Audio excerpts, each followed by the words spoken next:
The night was cold and silent. The wind moved across the empty fields, carrying dust and dry leaves. In the distance, a lonely house stood on the edge of the human colony. Inside that house lived the alien widow. People in the colony whispered about her every day.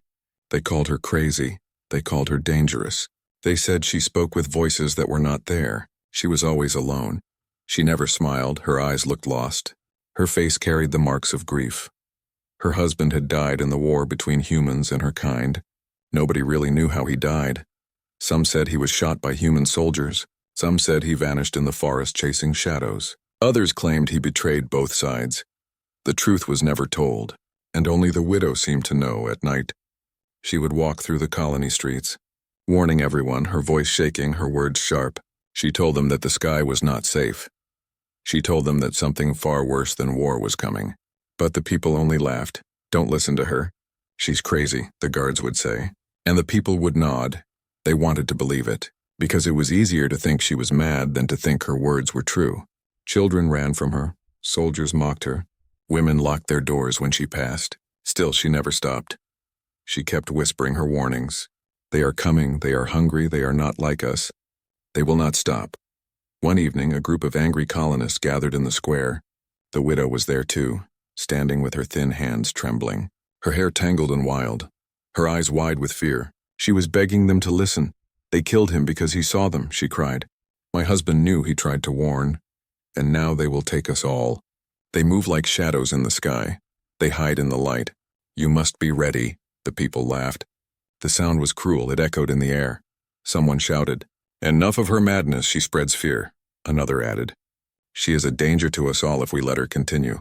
She will break our spirits. The guards stepped forward, their faces hard. They grabbed her arms. She struggled, but she was weak. Her voice broke into sobs. She shouted again and again, Listen to me, you fools, you cannot fight what you cannot see. But no one cared. No one believed her. They pushed her down. They brought a rough sack made of old cloth. They pulled it over her head. Darkness covered her eyes. Her voice muffled as she screamed. They dragged her outside the colony walls, into the barren land, the soil cracked and dead, the stars cold above. They left her there, tied and helpless, her cries fading into the night. Inside the colony, the people felt relieved. They thought they had silenced the madness. They thought life would return to normal. But fear still lingered, because in their hearts they remembered her words, and sometimes, late at night, they too had seen strange shapes in the sky, in the empty land. The widow lay on the ground, weak and broken. The sack scratched against her skin, but her mind was not silent. She whispered to herself, whispering prayers to the stars, whispering names no human knew. Her breath grew shallow, but her spirit burned. She was not crazy. She knew the truth. She had seen what killed her husband. She had heard them in the night. The hunters from the dark void. She remembered the night of his death, how he had come running into their home, his face pale, his voice shaking. He spoke of lights in the sky that were not ships, shapes that were not men. He said they moved like shadows. They whispered in a language that was not sound. He said they were coming for all. That was the last night she saw him. And from then her warnings began, but no one believed now. Lying in the dust with the sack on her head, she felt the ground tremble, soft at first. Like footsteps too far away, she lifted her head slightly. Listening, her heart racing, the sound grew stronger, closer. Her voice cracked as she whispered under the sack. It begins, they are here. Back inside the colony. A young soldier on patrol stopped in his tracks. He looked up at the night sky. He saw a dark shape move across the stars, too large to be a bird, too silent to be a ship. His skin grew cold. He rubbed his eyes, trying to believe it was nothing, but when he looked again, the shape was gone. The stars seemed to flicker far out in the empty field. The widow laughed softly. It was not madness. It was pain mixed with truth. She knew the shadows had already found them. The night swallowed her voice, but her words carried across the cold wind. You will all see soon. You will all see. And the silence that followed was not empty. It was waiting, heavy, alive. The colony slept, believing they were safe, but above them, the sky was no longer theirs. The morning sun rose over the colony, its light soft and golden, yet the people felt no warmth. The night before was still heavy in their minds. They remembered the cries of the widow, the way her voice echoed like a curse. They remembered how they dragged her outside the walls and how they silenced her with a sack. Still, life had to continue. The soldiers checked the gates. The farmers worked the dusty soil. Children played in the narrow streets, but whispers moved through the air. Whispers of shadows, whispers of strange shapes above the stars. Nobody spoke too loud. Nobody wanted to sound like the widow, but deep inside, many had seen what she spoke of. The widow herself lay in the wasteland, the sack still covering her head, her lips dry, her body weak. Yet her mind awake, she whispered to herself, words that humans could not understand, words that carried power from her people. She whispered warnings. She whispered names of things that lived beyond the stars. Back inside the colony, a young farmer named Joran stood by the fields. He looked to the sky and froze. Above the clouds, a faint shadow stretched, thin like smoke but moving with purpose. It was gone in an instant, yet it left his heart pounding. He thought of the widow, her cries, her wild eyes. He wanted to tell the others, but fear gripped him. If he spoke, they would laugh. They would call him crazy too. They might even put a sack on his head, so he kept silent, his eyes scanning the sky again and again. That night the guards gathered near the fire. They spoke of the missing soldier, the one who vanished on patrol, his rifle left behind. No tracks, no blood, only silence. They laughed nervously, calling it desertion, but their voices carried no strength. They remembered the widow's warning. She said they come like shadows, one whispered. They move unseen. Another shook his head. She's mad, don't speak her words, or you'll end up like her. Far beyond the colony walls, the widow stirred, her body frail but her voice still strong. She pulled against her ropes. She cried out into the empty night. Fools, blind fools. They are already here, my husband saw them. They killed him for what he knew, and now they will kill you. The wind carried her cries. But the people in the colony pretended not to hear. Mothers held their children closer. Soldiers gripped their weapons tighter. They wanted to believe the night was quiet, but their hearts trembled.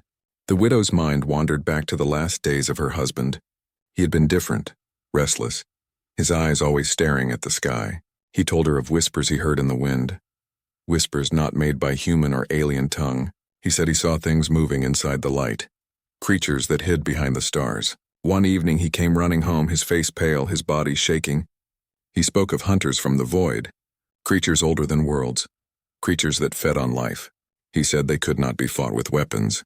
They could only be delayed. He promised he had found a way. But he never returned the next night. The widow remembered his words like fire in her chest. And she knew now those hunters were near in the colony. Joran, the young farmer, could not sleep. He went to the wall, looking out into the wasteland. His eyes caught something in the distance, a faint glow, soft like dying embers, yet pulsing, and with it came a sound, low and deep, almost like a growl. His body froze. He turned to call a guard. But when he looked back, the glow was gone.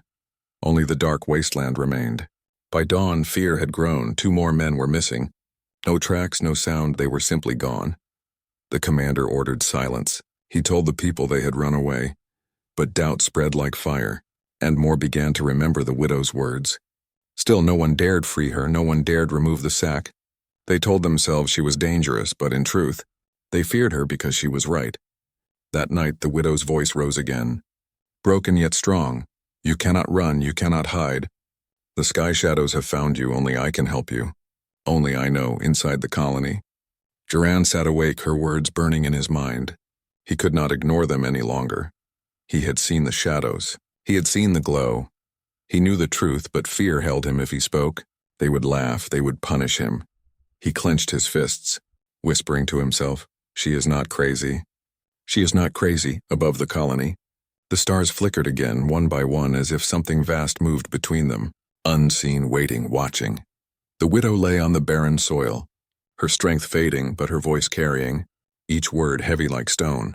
They killed him because he knew, and they will kill you because you are blind. You must choose, listen to me, or die in the dark.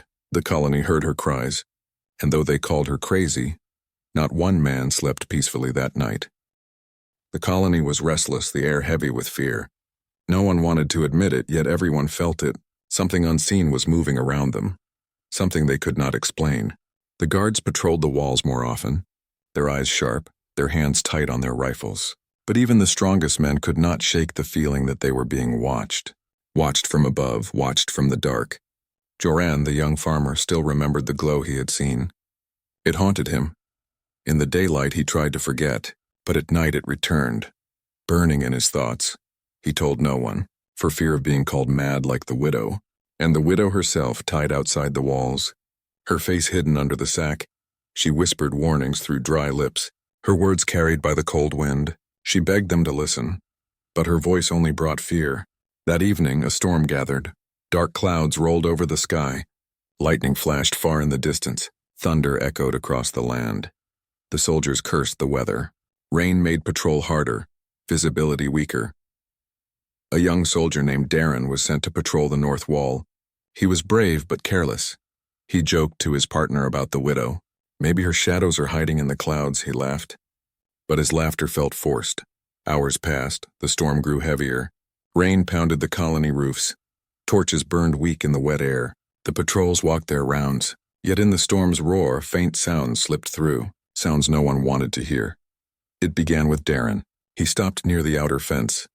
He thought he saw something moving in the rain. At first he believed it was a trick of water and wind, but then he noticed a shape, tall and thin, darker than the storm itself. He lifted his rifle, his voice trembling. "Who goes there?" No answer came.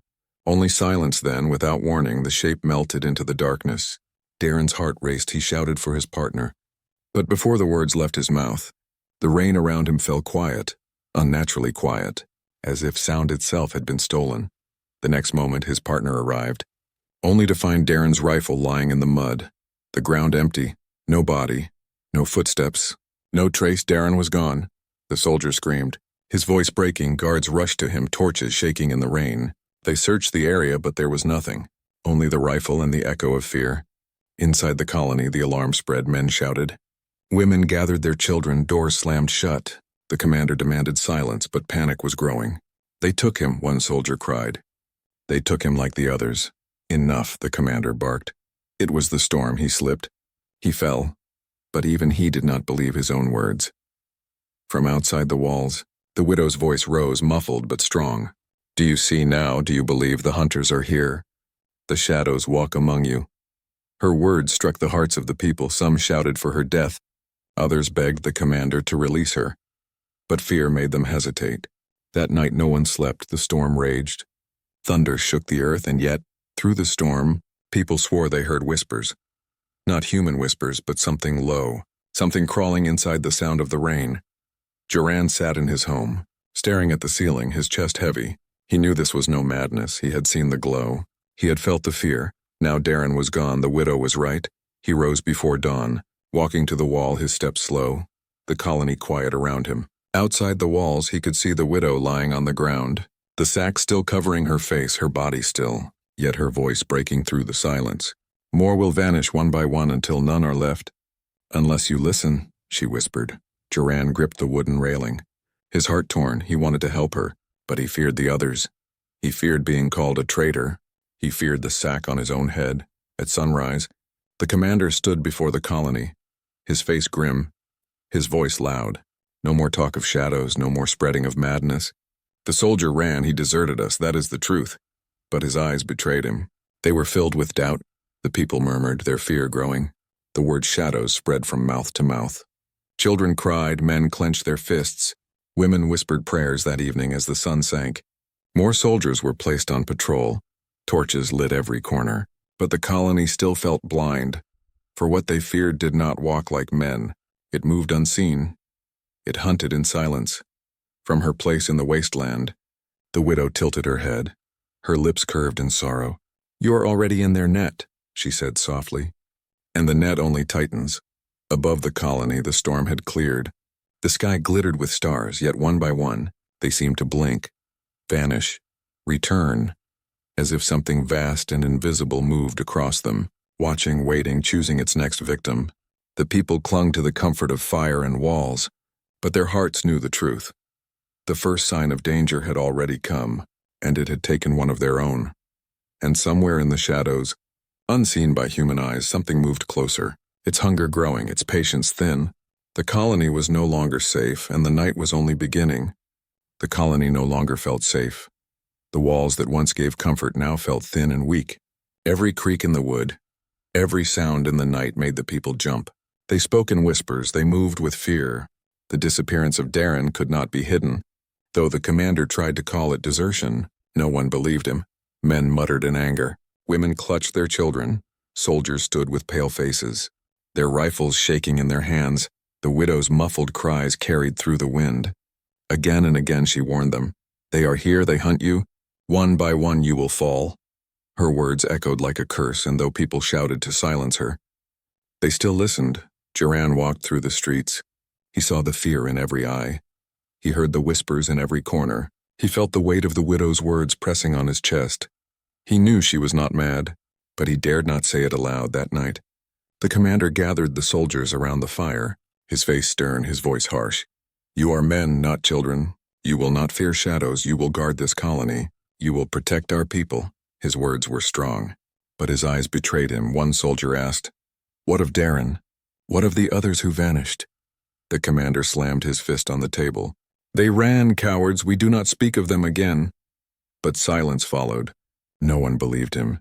In the distance, thunder rumbled again, though no storm clouds filled the sky. The sound was hollow, unnatural. It rolled across the land like a drumbeat. The soldiers stared at the horizon, fear tightening in their hearts. That evening, as patrols walked the walls, strange things began. Torches flickered, though there was no wind. Shadows stretched longer than they should. Whispers floated in the air, though no mouth spoke. A soldier on the south wall swore he felt hands brush against his back. But when he turned, nothing was there. Another saw movement near the gates, a tall, dark figure, yet when he blinked, it was gone. Fear spread like fire. Men clutched their weapons, their eyes darting in every direction. Some prayed under their breath. Others cursed the widow, blaming her words for their fear. The widow, tied outside the walls, listened to their panic. And though she was weak, she smiled bitterly. Now you see, now you feel it. Yet still you deny, she whispered. Duran could no longer bear it. He went to the wall and looked out at her, her body frail, the sack still over her head. He wanted to remove it. He wanted to hear her clearly. But the guards stopped him. Leave her. She is dangerous, they warned. He turned away, his heart torn that night. As silence fell, the people huddled in their homes. But silence did not bring peace, it brought dread. They heard faint scratching on the walls, soft footsteps outside their doors, low whispers crawling through their ears. In one house, a mother held her child close. The child whispered, Mama, someone is calling my name. The mother wept quietly. Holding him tighter, she did not dare look outside. In the guard tower, two soldiers argued. One wanted to sound the alarm. The other said it was only nerves as they argued. A scream cut through the night. A soldier on patrol vanished before their eyes. One moment he stood in the torchlight. The next he was gone, his weapon clattering to the ground. The scream echoed across the colony. Doors slammed shut, soldiers ran in panic. The commander shouted orders. But no one listened. Fear had broken discipline. The widow laughed through the sack, her voice hoarse yet strong. You see now, you see what hunts you. Yet still you call me mad. Still you resist the truth. The commander's face grew pale. His hands shook. He cursed loudly. It's a trick, some alien device. She is behind this. But in his heart he knew she was not the cause. She was only the witness. By morning, the colony was silent. The people moved like ghosts. Eyes hollow, words few, they had lost another man. And no one could explain how Duran gathered his courage. He approached the commander. We must listen to her. She knows what hunts us, she warned us. We cannot keep ignoring her. The commander's jaw tightened, his voice cold. If you repeat her madness, you will join her outside the walls. Duran lowered his head, but his resolve grew. He knew the commander was blind. He knew the colony could not survive like this. That evening, the widow's voice carried again, softer now but filled with fire. My husband died because he knew. Because he saw them, I carry his knowledge. I carry his burden. You will all die unless you hear me. The colony trembled. Her words clung to their minds like hooks. Some began to believe. Others still resisted, but all of them knew. Fear had entered the camp, and it would not leave above them. The stars flickered once more, a sign that the shadows were near, watching, waiting, hunting. The people of the colony prayed for dawn, but even the sun could not chase away what had come. The colony was broken by fear. The people no longer trusted the walls. They no longer trusted their weapons. They no longer trusted their commander. The shadows had taken too many, and each time the silence after was heavier still. The widow's voice carried through the nights, weak but sharp, a blade of truth cutting through lies. She repeated her warnings, her cries, until some began to wonder if she was the only one who truly understood. Joran could not resist any longer. He went again to the wall, staring out into the wasteland where she lay tied, the sack still covering her head. Her hands bound, her body frail, yet her presence strong, he whispered to the guard. "Let me speak to her." But the guard shook his head. Fear in his eyes that night as the torches burned low, Joran made his choice. He slipped from his post, moving silently to the gate. His heart racing, his hands shaking, he opened the lock and stepped outside. The wasteland was silent, only the stars above, but he felt watched. He reached her at last. He knelt beside her, his fingers trembling as he pulled the sack from her head. Her face was pale, her lips cracked, her eyes glowing faintly in the moonlight, eyes that seemed older than time. She gasped for air, and then she smiled weakly. "You came," she whispered, her voice soft but filled with weight. "You came because you saw what they refused to see." Joran swallowed, his throat dry. "Tell me the truth. What are they? What hunts us?" The widow's eyes filled with sorrow. "They are not men, not beasts. They are older than both our kinds. Hunters from the void. They do not eat flesh. They do not drink blood. They drink life itself. They slip through walls. They hide in light. They cannot be fought with your weapons." Joran's chest tightened, his voice low. "Then how do we stop them?" The widow lifted her head, her voice gaining strength. "My husband, he knew. He saw them before they killed him. He worked with old things, ancient machines left by those who came before. He found something, a device buried deep under the earth. He said it could fight them. It was his secret, his burden. And now it is mine." Joran stared at her, his mind racing. "Well, where is it? Where is this device?" Her lips trembled. "Hidden, under the ground, beyond the colony walls, near the broken stones, the place where no one dares to go. It sleeps there, waiting. But I cannot reach it alone. I am bound, I am weak." Joran looked back at the walls, fear twisting inside him. If he freed her, the others would call him a traitor. But if he left her, the shadows would take them all. He cut her ropes with his knife, her wrists bleeding as the cords fell away. She staggered to her feet, her body shaking but her eyes blazing with fire. "You are the first to listen," she said, her voice stronger now. "You are the first to believe. But the others must choose too. Without them we cannot survive. They must know the truth. Even if it breaks them," Joran nodded, his heart pounding. He helped her walk toward the gate, but before they reached it, soldiers appeared, their torches burning, their rifles raised, voices shouting, "There!" "He freed her," one cried. "Stop them!" The widow raised her hands, her voice cutting through the chaos. "Fools, blind fools, your guns cannot save you, only I can. My husband's work is the only hope. If you kill me, you kill yourselves." The commander himself stepped forward, his face red with rage. "Bind them both, throw them outside." But his hands shook. His eyes darted to the dark sky as if he too felt the shadows. The people gathered, watching, whispering, fear pulling them in two directions. Some cried, "She is mad." Others whispered, "What if she speaks the truth?" Joran shouted, his voice breaking. "You saw Darren vanish. You saw the others. She warned us before it happened. You know she speaks truth. Stop denying it." The crowd wavered. Torn between fear and hope, the widow lifted her chin, her glowing eyes sweeping across them. "My husband died to bring you this knowledge. Do not waste his sacrifice. There is a way. But you must trust me." The commander raised his rifle, pointing it at her chest, his voice harsh. "You are the cause of this. Your words spread fear. Your tricks weaken us." Yet in his voice was doubt, deep doubt. Before he could fire, a scream tore the night. A soldier standing guard on the wall vanished, his torch dropped to the ground. The flame dying in the dirt, the people gasped, their cries filling the air. The widow pointed to the sky, her voice sharp. "They are here. Even now they watch, they feed, and you waste time on me, fools. Do you want to be next?" The crowd broke. Shouts and panic. Some dropped to their knees. Others clung to each other. The commander froze, his rifle shaking, his face pale. The widow's voice rang clear, stronger than ever. "Choose now, believe me, or fall into the dark. There is no middle, there is no safety. Only the device my husband left. Only the secret buried under stone." Her words cut through the chaos, her presence no longer weak but burning. She was no longer the mad widow. She was a prophet of survival. The people trembled, caught between fear of her and fear of the shadows, but all of them knew one thing. The colony was running out of time. The colony was breaking apart. Fear had torn holes in its walls long before the shadows touched them. Now every man, woman, and child felt the weight of unseen eyes watching. They huddled close, whispering prayers, whispering doubts. The widow stood at the center of the square, her sack gone, her wrist free. Her glowing eyes fierce, she no longer looked weak. She no longer looked broken. She looked like someone carrying a truth too heavy for one heart. The people watched her, torn between hate and belief. Joran stood beside her, his face pale but firm. He had chosen his side. He knew she was their only hope, even if the others did not yet understand. The commander gripped his rifle, his voice loud but hollow. She lies. She brings madness, but even as he spoke, his hands shook, sweat rolled down his face. His eyes darted to the sky, then the torches flickered, every flame shivering as though caught in invisible wind. The air grew heavy, thick. A sound rolled across the colony, low and deep like thunder under the earth. Children cried. Mothers clutched them close.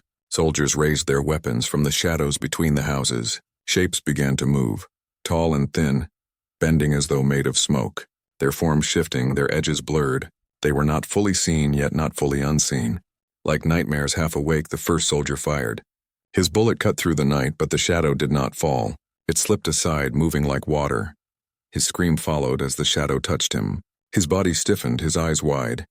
Then he crumbled to the ground, lifeless. The people broke into panic, shouts filled the air.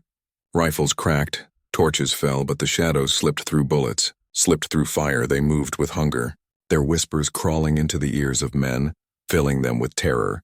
The widow's voice rose above the chaos, sharp and commanding. Stop. Stop your useless fire. They cannot be killed this way. Follow me now, some obeyed. Running toward her, others froze in fear, others fought blindly. The commander screamed for order, but no one listened. The shadows passed through walls, through doors, their whispers shaking the colony itself. Joran pulled the widow through the crowd, guiding her toward the old path that led beyond the walls. He shouted, "This way, this way!" A small group followed. Men, women, even soldiers, driven by desperation. Behind them, screams tore the night. One by one, the colony fell into silence. Houses burning, rifles clattering, voices fading. The widow stumbled but did not stop. Her voice ragged but strong. My husband built it deep under stone. He built it to fight them. It is the only chance. The ground shook beneath their feet as though the land itself was alive. The stars above flickered, vanishing, returning, as if hidden by wings too vast to see. They reached the edge of the broken stones, ruins left from long ago, black and cold. The widow pointed with a trembling hand. There, beneath. The entrance is hidden. The people hesitated, fear holding them back, but Joran dropped to his knees, pulling away rocks, scraping his hands raw, until a dark opening appeared, the mouth of a tunnel. Inside me, the widow urged.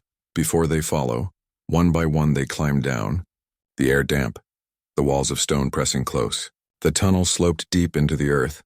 Torches flickered against carvings on the walls. Old symbols, not human, not alien, something older, something that made their hearts heavy just to see. Behind them, the whispers grew louder, the shadows following, slipping into the tunnel like smoke through cracks. Hurry, the widow cried. They cannot be stopped unless we reach it. At last, the tunnel opened into a vast chamber, the air cold, the ground marked with circles of light. In the center stood the device, tall and strange, a shape of stone and metal fused, its surface alive with faint pulses.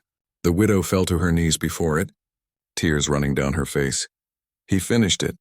He truly finished it, she whispered, her hands brushing against its surface. This is his gift, his sacrifice. The others gathered around, staring in awe and fear. The device hummed as though waking, its light spreading slowly. Joran asked, his voice trembling, "What does it do?" The widow rose, her glowing eyes reflecting the light. It pushes them back, it bends the void. It starves their hunger, but it needs power, it needs life. The people gasped, stepping back. Life? What do you mean? One soldier demanded. The widow's face hardened. It takes a giver, one must feed it, only then will it burn. Only then will it drive them away. The chamber shook, the shadows filled the tunnel. Their whispers now screams, the air heavy with death. The people clung to each other, torn between fear of the widow and fear of the hunters. The widow stepped toward the device, her voice steady. He gave his life to build it. Now I will give mine to use it. But you must protect me, you must believe, or all of you will die. Joran grabbed her arm, his heart breaking. No, there must be another way. She looked at him with sorrow. There is not. This was always my end. The shadows poured into the chamber, their forms towering, reaching, whispers cutting like knives. The people screamed, rifles fired. But the bullets passed through, useless. The widow placed her hands on the device. Light flared beneath her touch, her body trembling, her voice rising in one final cry. Stand with me, or fall into the dark. The chamber filled with light, brighter and brighter, shadows screaming, twisting, pulling back. The people shielded their eyes, caught between hope and terror, and in that blinding light their fate began to change. The chamber was filled with light. It spread across the walls, it burned through the carvings. It glowed on every face, the shadows screamed, their forms twisting, their whispers breaking. For the first time the hunters pulled back. The people gasped, their fear turning to wonder. Rifles lowered, eyes wide. They had never seen the shadows hurt. They had never seen them retreat. For a moment hope returned, but the light flickered, weak and trembling. The widow stood with her hands pressed against the device, her body shaking, her skin pale, her eyes glowing brighter. The machine fed on her life, her strength. Every second she grew weaker, yet she stood tall, her voice steady. It works, you see, it works, but it cannot last. Not with me alone. Joran ran to her side, his voice breaking. Stop, you will die. There must be another way. She shook her head, her lips trembling. This was always the way. It is the cost. Power must be given or all will fall. The commander stumbled forward, his rifle hanging useless in his hands, sweat dripping down his face, his voice raw. She speaks truth. I saw them burn, I saw them retreat. We cannot deny her now. But his words were filled with fear. The people looked to one another, some crying, some whispering prayers, others shaking their heads. One soldier shouted, "It's a trick. She wants us to feed her machine. She will take us all." Another argued, "You saw the shadows fall. Nothing else ever touched them. She is our only chance." The chamber shook again. The whispers returned. The shadows pressed at the edges of the light. Clawing, waiting for the glow to fail, the people screamed. The widow's voice rose, fierce, sharp. Decide now, stand with me or die as prey. Her hands shook but did not leave the device. The glow flared weakly, then dimmed. Joran stepped forward, his eyes burning. If she falls, we all fall. I will give too. He pressed his hand against the machine. Pain ripped through him. Light flared brighter. His body shivered, his knees bent. But he did not pull away. The people gasped. They saw the glow grow stronger. They saw the shadows pull back again, the whispers louder now but desperate. Another man stepped forward, then another. Their hands pressed against the stone and metal, each cry adding power, each sacrifice feeding the light. The commander dropped his rifle. His face twisted with guilt. He had denied too long. Now he stepped forward too, pressing his palm to the device, his voice shaking. "Forgive me, I was blind." The machine roared, its hum turning into a scream of power, the glow blinding, filling every corner of the chamber. The shadows writhed, their forms unraveling, their whispers turning to screams of rage. They melted into smoke, torn apart by the light. The people cried out, half in pain, half in victory, their bodies trembling, their hearts pounding. For the first time, they were not prey. For the first time, the hunters fell back. The widow smiled through her tears, her voice soft. "Now you see, now you believe. My husband did not die in vain." Her body swayed, her strength fading. Joran caught her as she fell, her hand slipping from the machine. The glow held strong for a time, fed by those who remained. But slowly the light dimmed as the device consumed what it needed. The chamber grew quiet, the shadows gone, the whispers silent. The survivors collapsed to the ground, weak, exhausted but alive. They looked around in silence, their eyes filled with awe and grief.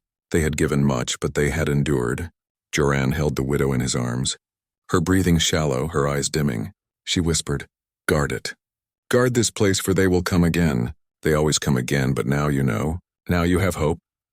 Her lips curved in the faintest smile, then her breath faded. The people bowed their heads, tears falling. For the woman they once called crazy, the woman they feared, had become their savior. The commander stood slowly, his voice hoarse. She was right. From the beginning, and we were blind, we must never forget. Her sacrifice must not be wasted. Joran looked at the device, its surface now cold, its hum silent, yet its power was real. Its light had saved them. It had shown them that humans were not helpless. The people gathered around, silent, their faces scarred by fear but hardened by survival. They had faced the hunters of the void, and they had lived above them. The earth trembled softly. The colony still burned, the walls broken, yet hope flickered like a small flame. Fragile but alive, Joran rose, his voice steady. "We will rebuild, but not as before. We will not mock warnings. We will not call truth madness. We will remember her, the widow who saved us. We will carry her name. The people nodded, their eyes on him, their hearts heavy. They had no choice but to follow. The chamber grew dark once more. The stars above unseen, the silence deep. But the shadows were gone. At least for now, yet in the far distance. Beyond the colony, beyond the ruins, in the endless void, something stirred, something vast, something waiting. The hunters were not gone forever. They never were, but now humans had a weapon, a secret, a memory, and as long as they remembered, as long as they believed, they would not be easy prey again.